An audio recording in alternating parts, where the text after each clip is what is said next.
El mundo va mal. Vamos hacia un sinsentido, ¿no? Nos están tomando el pelo, hombre.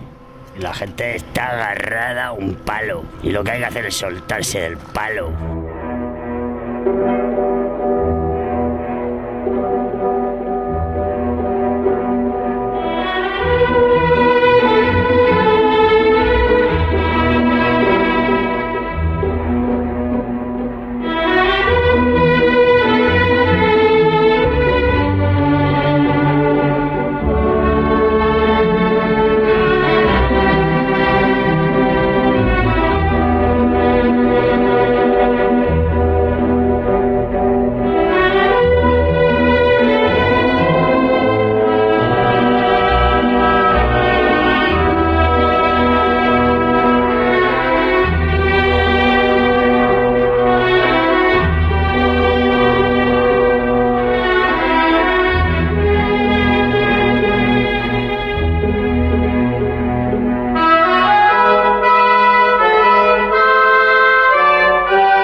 Ya verá el alzamiento de hostia que me hace este hombre.